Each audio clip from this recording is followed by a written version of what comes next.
Hey guys, Andrew Henderson from Nomad Capitalist in Kuala Lumpur, Malaysia.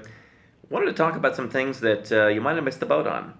Some things that we have all missed out on, and that will probably never be as easy or as available as they were before. In this case, I'm talking about second residencies and second passports. And there's one trend that I think exists in human nature that is not so good when it comes to going offshore or all kinds of other stuff, and that is the idea that we're taught, especially in the West, that opportunity is endless, what's available today will always be available, and why do today what you can do tomorrow? That second passport will always be available, and as I saw not too long ago, going through some old computer files, that is not the case, because I was looking at some notes from 2012 of different residency programs, and boy, have a lot of them changed. Now, you can find out more on our other videos. Why would you want a second residency? Namely for tax reasons. Why would you want a second passport? Possibly for the same reasons, if not others. So we won't talk about that here, nor am I going to talk about the situation in Canada a couple years back where they shut the door on 45,000 pending residence applications from Chinese folks. This video will be targeted at Westerners in the countries that Westerners look at. And let's start with here in Asia, two of the big ones, the big expat-friendly countries have made residency much more of a challenge. Number one is Hong Kong, which not very long ago got rid of its capital entrant investment scheme, where you could put basically $1.3 million in the bank or in any number of other places and become a resident of Hong Kong and save a bunch of money on tax, live in a cool place.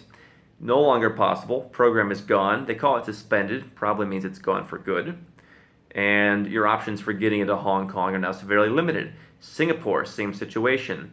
It's now millions of dollars in investment, and it has to be in a certain kind of investment in order to get into Singapore. And they've also cracked down in the last 3 years on the kind of entrepreneurs that they want in the country, and they've imposed requirements that you have to pay tax when you live there if you get a visa. So right here in Asia, two programs that used to be pretty easy to get in and get residence in the country, in one case work towards a passport, no longer exist. In Europe, folks are looking for EU citizenship, EU residency, so they can freely live and travel all around Europe. Belgium, not too long ago, had a passport that was 3 years to obtain. They changed it. My belief is that the EU is kind of imposing a de facto minimum of 5 years to get a citizenship. Belgium allowed you to do it in 3, but no more. Now it's 5, and potentially longer for some folks. In the Americas, which is a common place for particularly U.S. citizens to look to get residency and passports, because everyone in the blogosphere talks about how it's so easy to get residence and citizenship in the Latin world. Brazil raised their investment minimum about 4-fold after their currency plunged. They said, nope, we're not going to let people get in for a mere 60 grand. We're going to raise the investment limit big time. So Brazil, which was never a great choice to begin with, bureaucracy times 1,000, but now it's expensive bureaucracy times 1,000. Costa Rica, nothing changed there specifically, but I'm hearing a lot more stories of denials from folks. One of the guys who I know was actually living there for the whole time. It took him 3 years to finally get around to denying him. So Costa Rica is a place where he thought maybe he'd even get citizenship at some point. 3 years of living there, 3 years of residency application and process, he was denied. The Bahamas also more of a de facto case where you still technically don't have to buy property, but they're really dragging the process out, I hear, for folks who don't buy property. So if you just want to put some money in the bank in the Bahamas, that's no longer going to work. And there are a number of other countries. Slovenia, also in Europe, has raised their investment minimum 7-fold. And that was a decent path to a passport. In fact, we did a video on that not long ago. But shortly after that video that we made, they raised the investment limit about 7-fold. So you can go and read the article on our website. If you're watching on YouTube, the link is below. Lots of programs in the residency and citizenship game that have been canceled. And again, if you're, this guy was down in Costa Rica, he thought that was going to be his place. 3 years later, it took him 3 years to figure it out.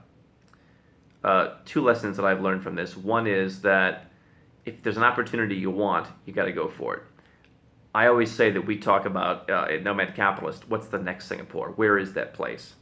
Because Singapore's basically, they don't need you. The banks can afford to say no to opening your account. The government can afford to not let you immigrate there. They don't need anybody from now. I mean, they have exactly what they want, and sometimes they probably think they have too many people. Hong Kong realized we don't need any more people. So the countries that are available today, the countries that we talk about on nomadcapitalist.com that are the future, if you want it, you should grab it. Put a ring on it. Find a program that works for you, whether it's residency to lock in your tax savings from your home country, whether it's a second passport. Again, we're trained as Westerners to just think, well, why not tomorrow? And believe me, I've been there and done that. And I remember on one of the programs looking back and saying, I would have had the passport by now.